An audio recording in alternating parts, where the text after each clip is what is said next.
As we dive in today, I'm going to talk to you about vaccinations and shots and what's the right thing to do and all that kind of stuff. And I wade in where angels fear to tread. But I want to talk to you a little bit about what I did over the weekend because you as a church were part of it. Each year we seek to do a major project to help not only in our local area but internationally. And because of COVID restrictions and things like that, we certainly happen to be able to do things like the Global 6K for Water to raise money for clean water. And so this year, what I decided to do after praying about it is to pick some guys to go do this thing called Hood to Coast. And basically what we did is that we began on Friday morning at 8:25 at Mount Hood on the easternmost part of Washington, or Oregon State, and we ran for 24 hours across the state with people in another van. So these are members of my team. And here's what's important about that. It's not that here we got some people. By the way, if you see somebody up here you recognize, some of these people are not from our church, but Jason Helton. So I want to thank Jessica for letting him go. Ben Harkey, who's doing the full Justin Wallace down there.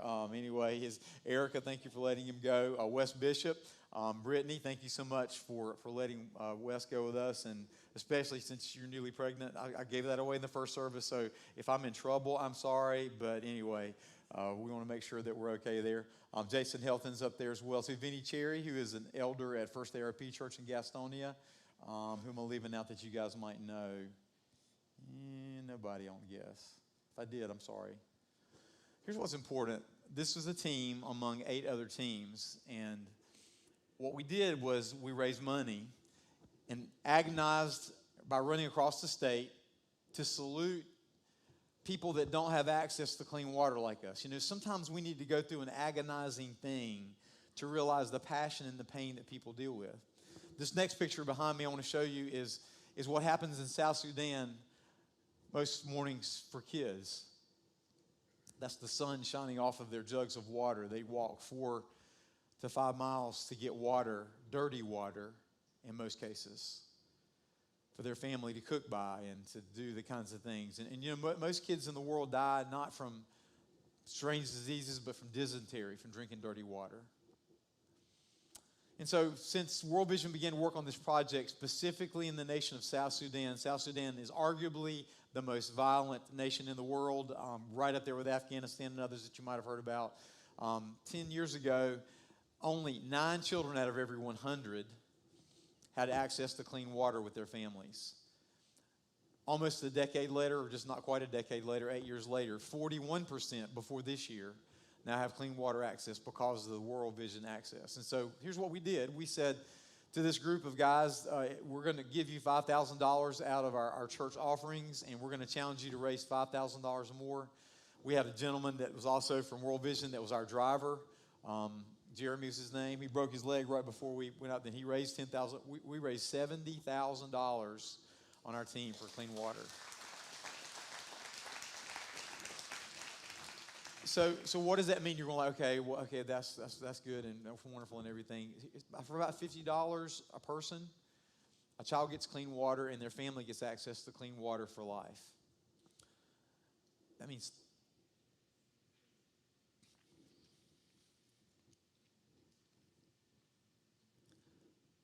$3,500 children and their families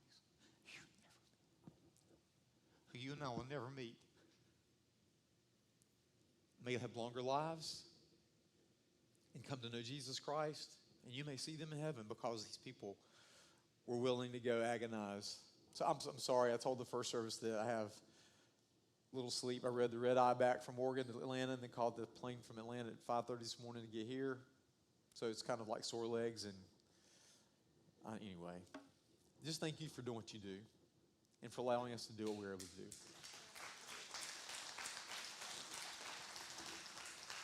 So I'm going to step in where angels fear to tread. We're going to talk about shots and vaccines and the one ethic for recovery that's going to make it all better.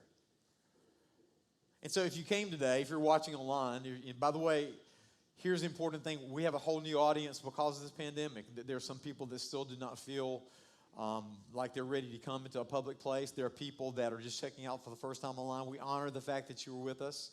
And we thank you so much for making an environment possible where we're able to create services so we can minister to people online, because a lot of people don't feel safe in this regard right now. So I want to talk to you about this whole shot thing. And I really want to talk to you from the perspective of something that Jesus said. Jesus said this as he's preparing to sacrifice his life again. You see, the first sacrifice of Christ was when he left heaven to come fix the sin problem. God set it up perfectly, and Adam and Eve messed it up royally.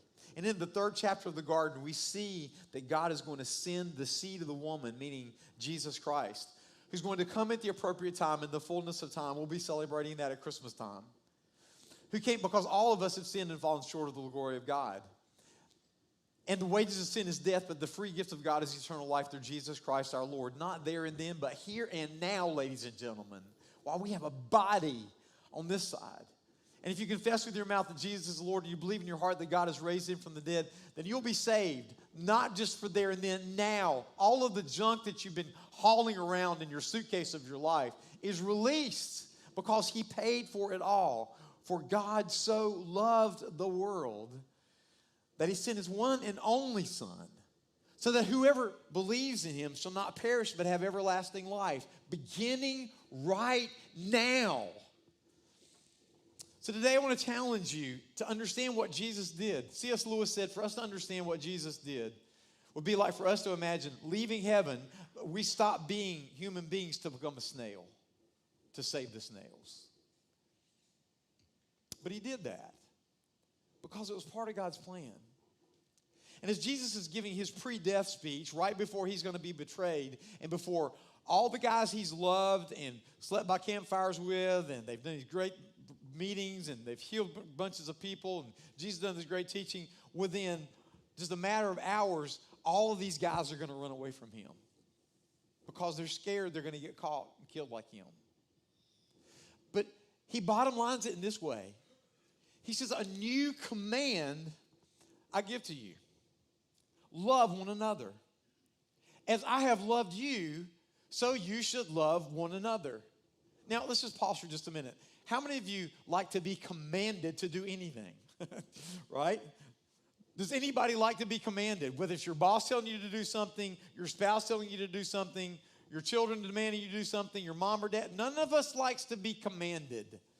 And God began with 10 of them in the Old Testament. He said, don't have any gods before me. Don't make anything that looks like a god. Don't profane my name. Honor your mom and daddy. Remember the Sabbath day. Keep it holy. And so many people are like, the 10 Commandments are this great standard. It's so hard to live up to. Don't murder people. Don't steal from them. Don't commit adultery. Tell the truth. Don't tell false stuff. Stop wanting what your neighbors have. And so, by the way, a lot of people are like, this is so hard. Is it really that hard? Hey, don't sleep with your neighbor's spouse. That's really hard, isn't it? Don't steal their stuff. Don't kill them. We like the 10 Commandments. This is so hard to live up to. Tell the truth. But Jesus wraps it all into one. He says, a new command I give you. This is not a suggestion. He's not like Jesus is going like, hey, listen, I'm going to start this religious thing. And if you guys do this right, we might really be franchised in all the different countries of the world in every language. I'm going to make some suggestions here. I'm just hoping you guys can catch this. I suggest you guys, could you just kind of love each other? No, he says, I'm commanding you to do one thing. And he says, want you to love one another as I've loved you. And then he says this, the world will know, everyone will know that you're my disciples. If you have a lot of money, if you have a great resume, if you have a great house, if you got a great car, people that come here regularly know that I always fantasize having a Ferrari, so I bought one. This is my Ferrari wallet. It's right there. $3 at the Puma store. Right there we go. Got my Ferrari. When we get to heaven or when we look at the end of our lives, is it going to be, hey guys, we get to heaven and God goes, nice house. Really cool car or collection of them. I'd love to spend other people's money, but I would say, Jay Leno, dude, if you would sell those cars, Sudan would have clean water. I love Jay Leno, so I'm not going to do that. God's got something in mind for him. Some of you are going, Jay Leno? Who's that guy? You got to be a little over 40, I guess. No, he says, a new command I give you. If you keep all the rules, now here's the deal. Some of you will take this, oh, good. So we can be bad, and yet we still get loved. Oh, that's what America does all the time. We're like first century Gnostics. We can do anything we want to with our body because it's inherently sinful. We'll just be spiritual on Sunday. No, Jesus makes it even simpler than that. You know, you can boil down everything in God's book to this based upon the story I gave you and the pathway to salvation through Jesus Christ. He says, love the Lord your God with all your heart and your soul and your mind and strength, and you love your neighbors yourself. In so doing, you fulfill everything I've said in all the margins. That's my paraphrase. Love one another. Here's the deal. What is that love? Oh boy, we got all kinds of words for love, don't we? I love the Panthers. I love until they lose. I love ice cream until it's gone and somebody else ate it. I love Belmont. I love Mount Holly. I'm a warrior. I'm a raider. We trivialize the word love. Love's not easy. Can you imagine that you got 11 friends on this earth? And one of them is about to, there are 12 friends on this earth. One of them is about to betray you. Then 11 of them are going to run away from you. And you're saying to them, because you know they're going to blow it within the next 24 hours. You say, hey guys, I'm commanding you to do this. When I'm gone from here, love one another. What kind of love is this? Love that's patient. Love that's kind. It's not envious or boastful or jealous or rude. That believes all things and endures all things, hopes all things. You guys got kids? Anybody got kids out there? Some people working on a basketball team. You're almost there. So the reason you have kids is you fell in love with somebody of the opposite gender. You decided that you're going to make these children as an expression of your love for one another, right? How about this kind of love? When you first got married, you remember what that was going to be about? You know, girls, it was going to be like every day is going to be the end of a romance novel, and your husband's going to look like Fabio on the front of those covers, you know, and he's going to be so nice and strong but so kind at the same time, right? And you guys, you know what you were thinking it was going to be like, right? And it wasn't like that all the time, right? Are you with me? Did you stop loving them? And now over half of the marriages in the world certainly have been ended by divorce and separation. And I'm not trivializing that. I have family members that have been touched by divorce too. It hurts. But you don't go into that saying, you know what? Let's just kind of work this out. Like the woman that went to pick out a wedding ring with her husband, and she said, just buy me a little one. After all, this is our first marriage.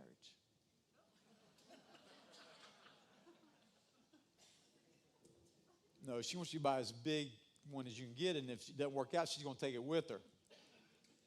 All right, but here's a better picture. When you decide to have children, you can't not love your kids. They will drive you crazy. And you still love them. They will disappoint you, and you will still love them. Incidentally, for those of you that think, well, one of these days, I'm going to raise them all. I'm going to get them out of college and all that kind of stuff. And then they'll be on their own, and I won't be a parent anymore. Oh, God, you're right. I was sitting at a table with a group of guys last night, and it occurred to me I was the oldest guy at the table. And one of the guys who was there with us, he was talking about how every time he leaves home to do something like this, and by the way, there was nobody in this room. Was it West? Was it Jason? Don't figure it's not somebody from here. This guy that helped us drive and get around and stuff like that. He sat down at the table, tried to eat a meal with us. He said, man, every time I get ready to go do something or go somewhere, my 15-year-old decides to take it out on my wife. And it's like this while I'm gone. And then I hear about it while I'm gone. And then when you have people that you love, and then what happens when that love is tested, when a parent's love is tested against a child with another parent involved? And then what are you supposed to do? How are you supposed to be the peacemaker? So in my family, I have all adult children now. I've been a parent for 34 years. And so what I was able to tell these guys is this. You know what? You think all that stuff's going to go away when they get old enough? They're always going to be your kids, guys. And it's just going to be something different. And it still makes you love them more. You love them more. There's this particular incident happened in my house. I will tell that Andrea and another one of my children was involved in it and that kind of stuff. And both of them had a side.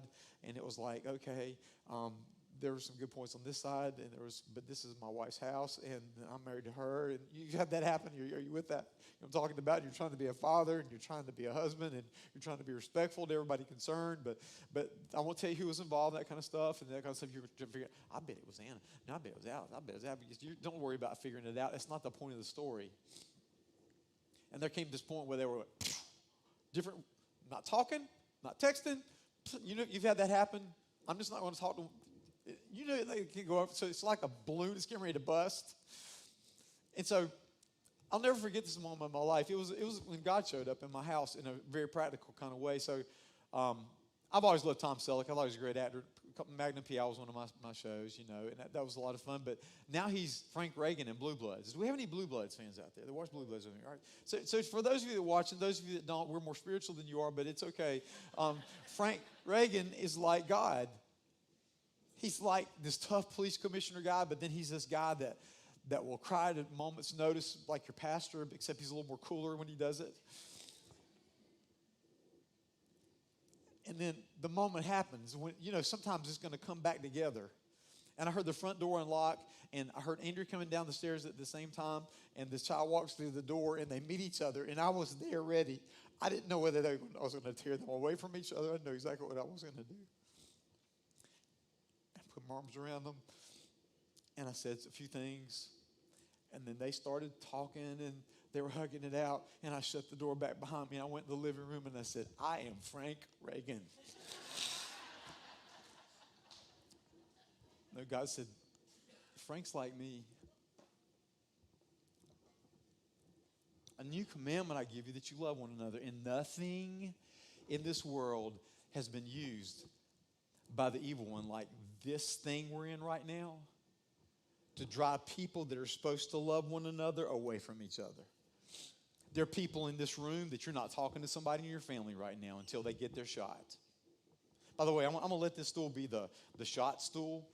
For those that are, wear your mask, get your shot. By the way, I just came back from Oregon. I was thrilled to take the thing off after I got off the plane because, I mean, it's like they almost wanted us to run in these things. In a defunded police state, but anyway, that's another statement. On this side are the people that are the no-shot people.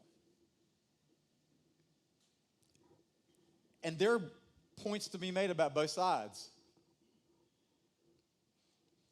Valid points. So if you came today, people on this side are going like, man, I hope he tells them off.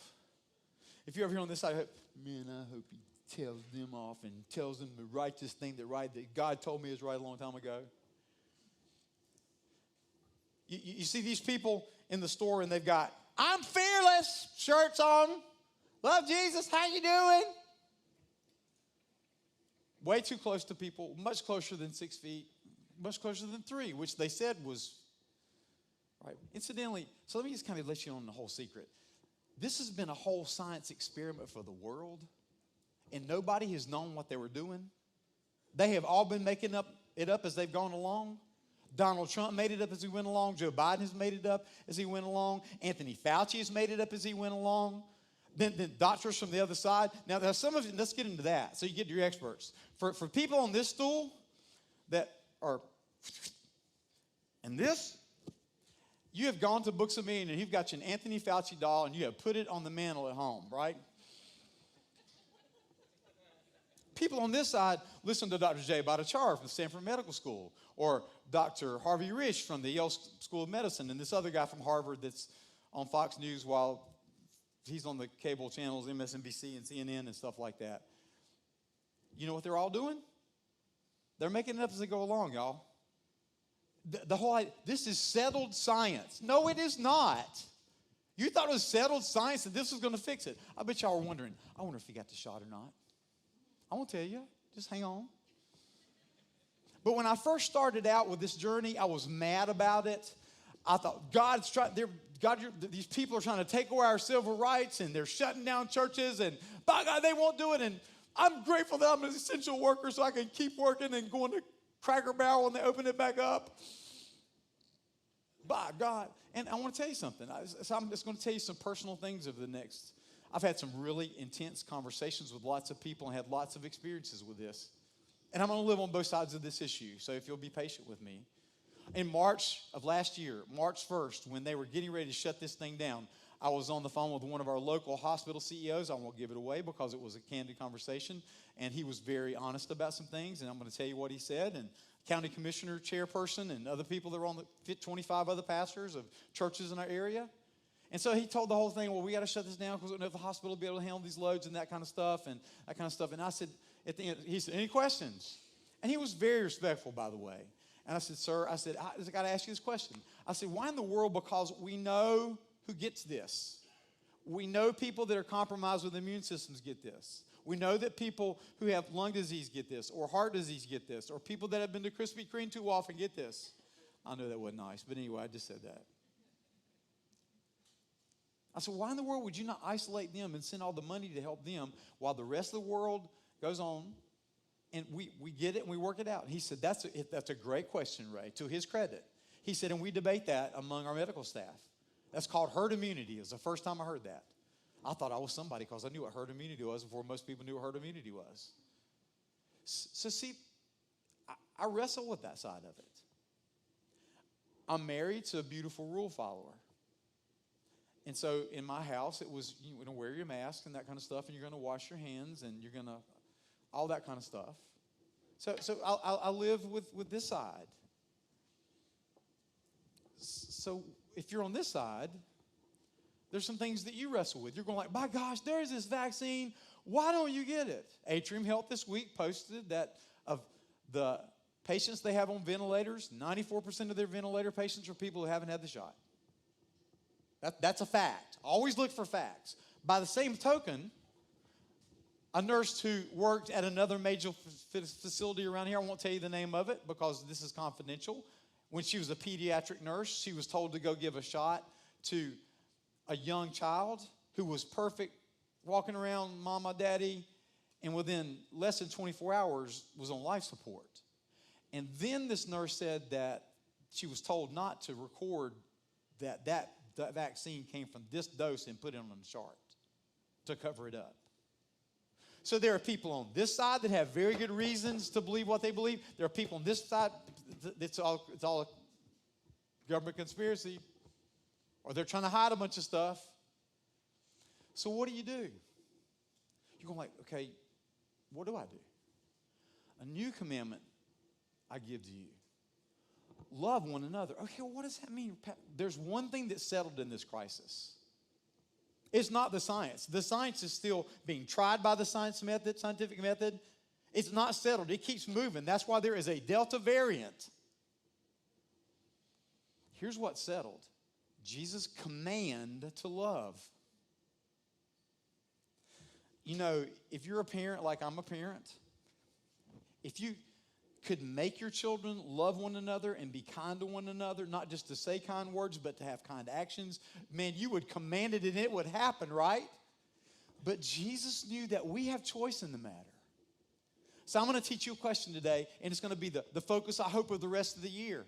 Because here's what's happened, that the devil has been having a heyday with people and dividing people who are supposed to be coming together. And I'm coming against that in Jesus' name. And we have to do this. If you are a Christ follower, by the way, if you're peering in, if you're watching online today, Christ followers love one another. Love one another when it's tough. So what do you do with that? Incidentally, so there's a group of people that are here. You guys are very important to me. You are in the room with me. We are breathing some of the same oxygen. There's another group of people that are out there, 200 or so, that are watching online, and they're just as important as you are. And for those of you online, They're just as important as you are.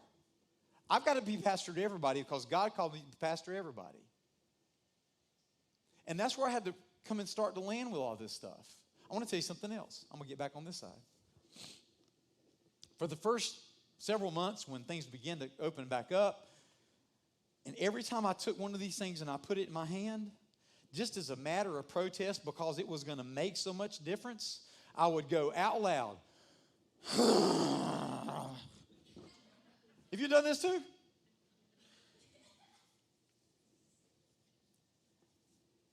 And then stuff started to happen. C.B. Godfrey used to sit right back there next to that wall, about the third seat from the back. By the way, y'all feel comfortable this morning? Is the air okay? It was not good last Sunday. We're sorry. His company came and fixed the broken stuff, so it should be working. He should be reasonably comfortable. Then CB got COVID and he died. And then Don Lawrence, who played Santa Claus in the Riverfront community. Anybody from Riverfront? I'm sorry if your kids are in here today. Just figure it out. Talk. Then Don died. And then he got personal. And so here we're trying to figure it out. So here's what love required us to do. It required me that I needed to moderate my views over here and sometimes understand that there are people who are scared for their lives. And you're wearing your Jesus t-shirt over here that says, I'm fearless. Ain't helping. Be fearless. Don't be a jerk about it. By the same token, while you got your mask on, or 7 or 8 of them, and people are walking into the store and they don't have theirs on, and you give them the death stare.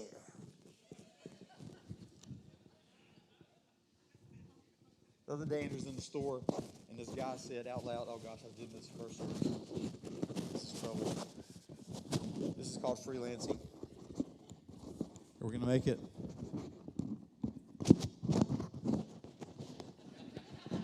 Bo, come help me get this thing off. I don't want to make sure the windscreen doesn't come off. That's a problem.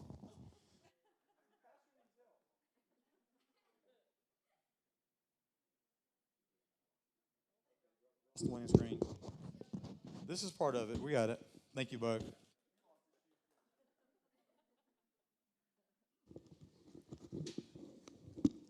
If you're on the extremes of this issue,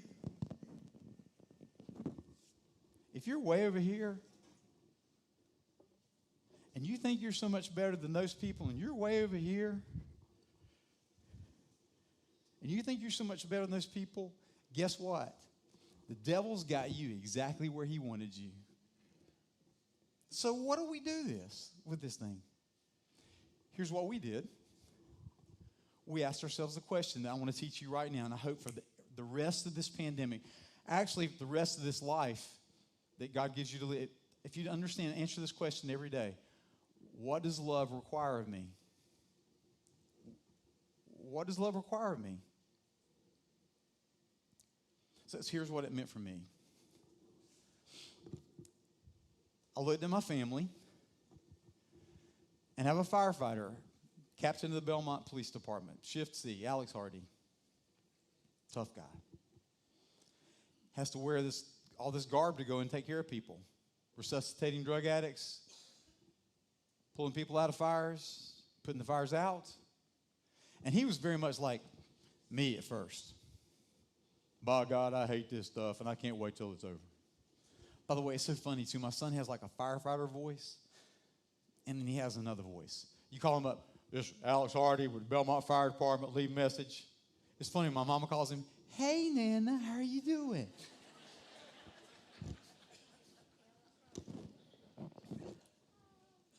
And so Alex is married to a nurse, an emergency room nurse, Erica, our daughter-in-law, that works at the emergency department at H&M Health.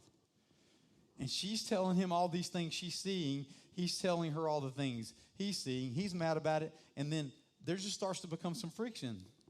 Now, they hugged it out. It was okay. Don't worry about that.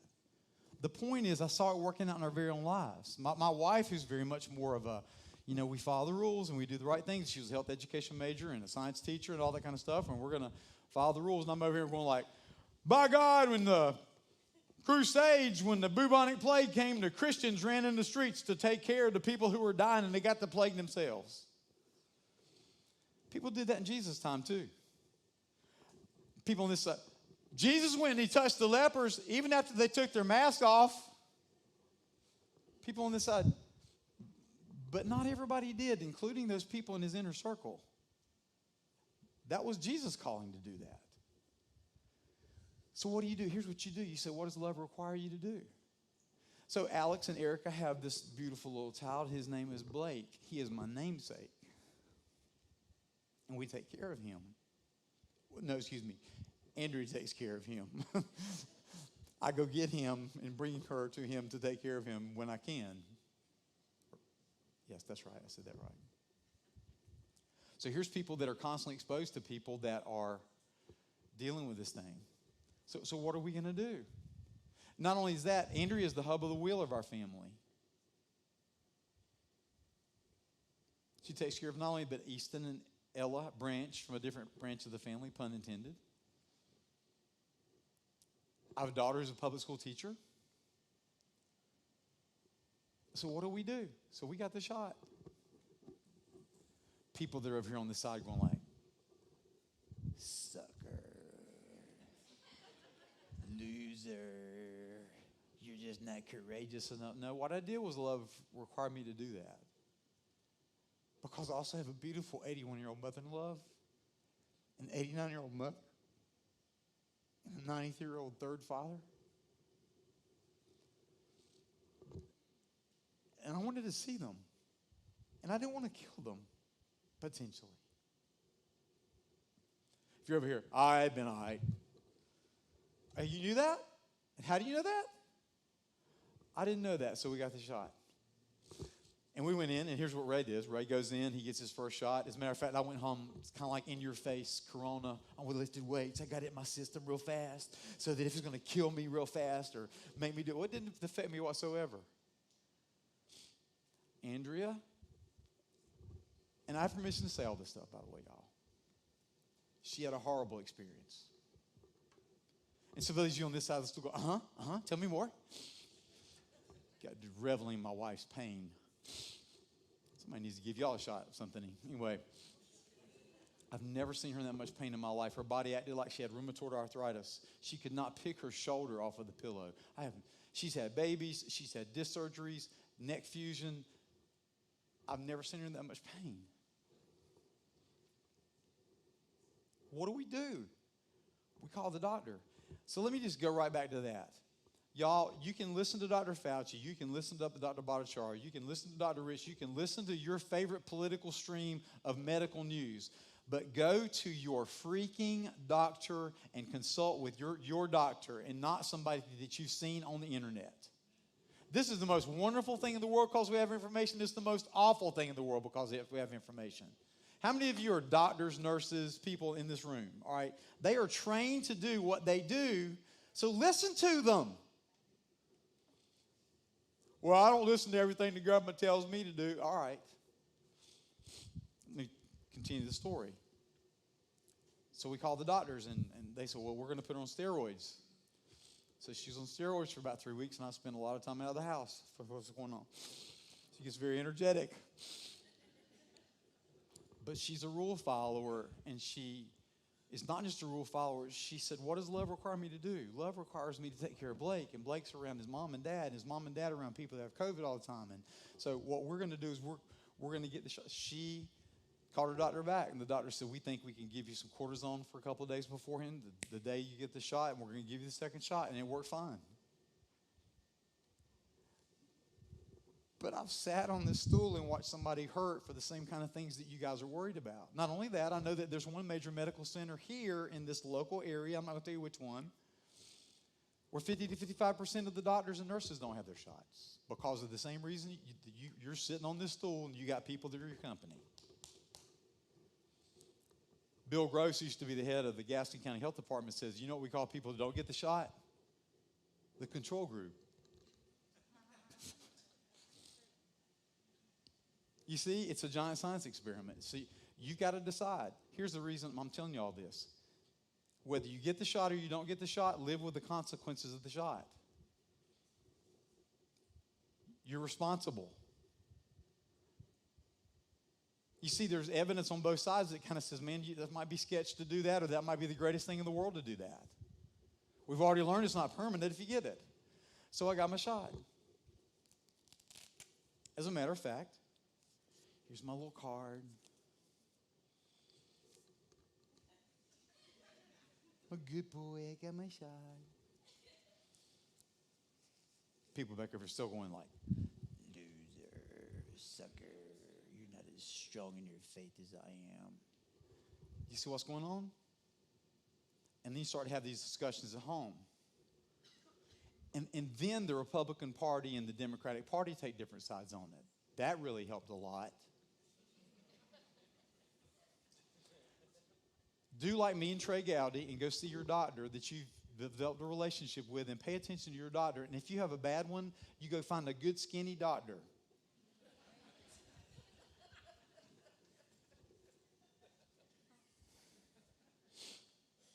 But now understand, but here, I don't like the idea that I might have to go to show this to get in the ball game. Oh, really? So every time somebody stops you, you also have to have one of these, don't you? You have to go get some classes done, right? I'm just sitting on this stool for a minute, okay? You had to have one of these. Hey, it's like my son said the other day. So he used to be over here completely. Now he's over here completely. He said this: if you're going to get your car worked on, you trust a mechanic. If you don't, you get a new mechanic. If you're going to the grocery store, you trust somebody made the groceries, and the grocery's going to be okay. If you go to the doctor, you do what the doctor says, right? And I understand, but here's the deal, y'all. We are not authorities. Just because we have a little bit of internet doesn't mean that we know everything. Neither do they. But you partner together with as a family, and you say, what does love require me to do? I just saw this beautiful family the first time in a year and a half. I'm glad you guys are back. We're glad I'm serious. But we love you when you're watching out there, just like we love you when you're right here. That's what love requires us to do. So these days when I go in the store, instead of going, I go, this is a chance for me to show somebody that I give a rip about them, that I love them. And I can actually stand 3 feet away from them now rather than 6. I told you they were making it up as they went along. And if I go to a store that says I can't come in unless I've got one on, then I can go shop somewhere else. But if I'm going in there, I'm going to follow their authority, whether you believe it works or not. So what do we do with all this?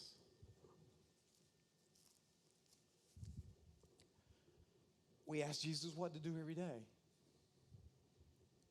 In light of my past circumstances and my present hopes and dreams and what I want to do in the future, what does love require me to do? And here's the thing. I can't answer that question for you. And you can't answer that question for you. And you can't answer that question for you. We can all have principles that we operate by, but ultimately, you can't answer that question for them. Here's what we can do. We can, dear God, I pray for everybody that they would do what love requires them to do, because Jesus said that the world's going to know that we really belong to him if we love one another through thick and thin, when it's tough, when people have different opinions than us. God, please help me to do the right thing. So I want you to say the question with me. What does love require me to do? Say it again. What does love require me to do? Because that's what you get to be in control of.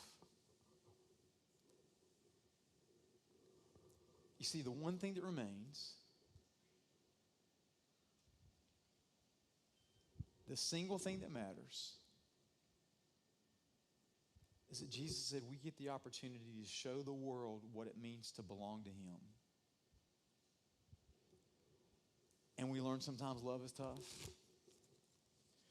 You're going like, I'm still having a hard time with you putting that in your thing, that you've got those shots, Pastor Ray. Well, you know what? When I go to a foreign country, I have to get shots to go over there too. I have to put it on my passport. When I do my taxes, they know where I live. 924 Candle Glow Drive. Donations accepted.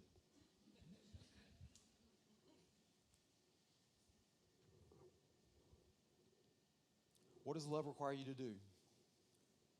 Here's what love required Jesus to do. Sitting on the throne with the Father, with all the rights and privileges of heaven, one day God said, it's time.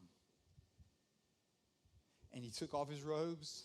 He became a baby so that he might in every way be like we are and experience everything that we do, and yet be without sin to pay the sin penalty for us so that we might have eternal life beginning right at the moment we say, I have decided to follow Jesus.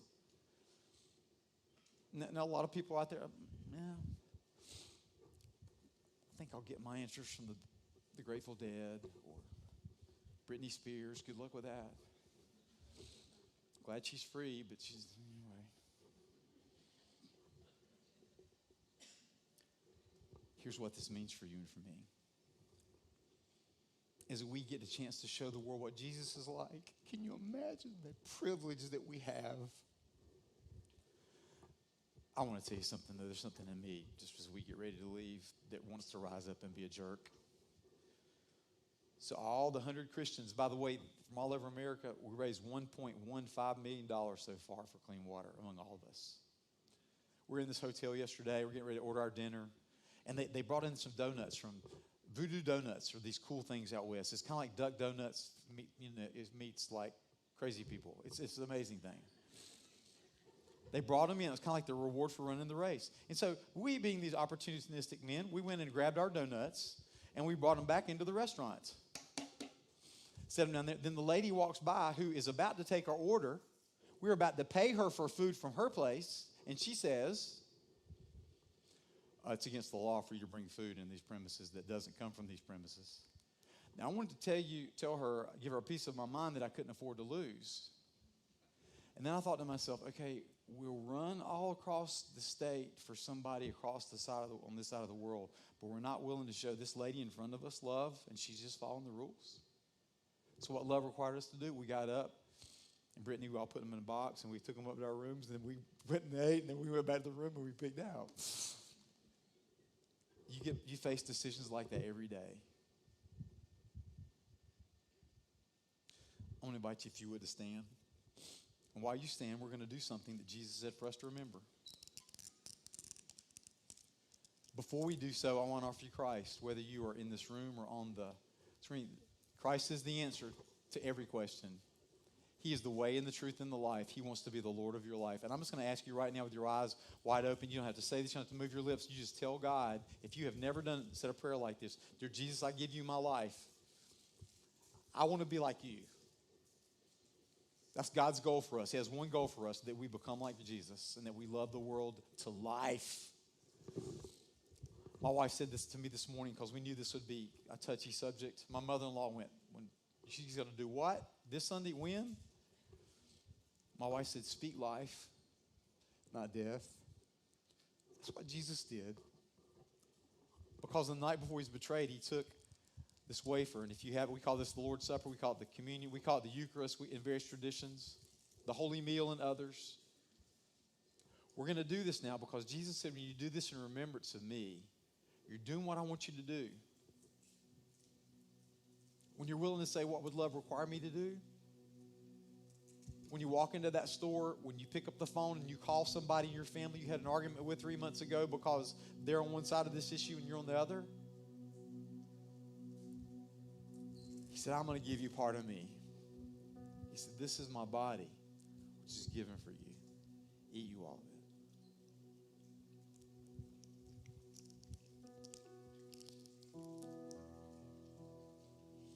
And he took the cup. He said, this is the blood of a new covenant.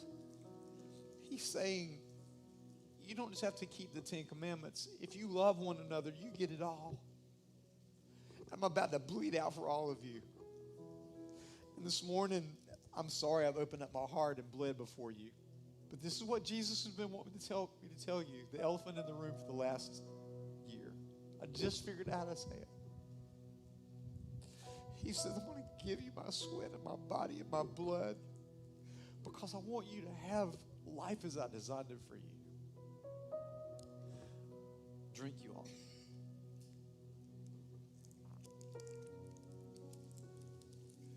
So today,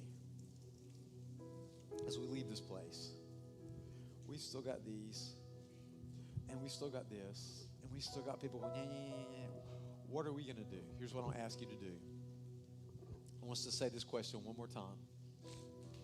Incidentally, if you've accepted Christ Jesus today, whether you're in this room or you're watching online, we want to come alongside with you. You are not designed to live this life alone. You want to go to be a part of something where everybody knows your name and they're always glad you came. You don't have to buy a drink to get in.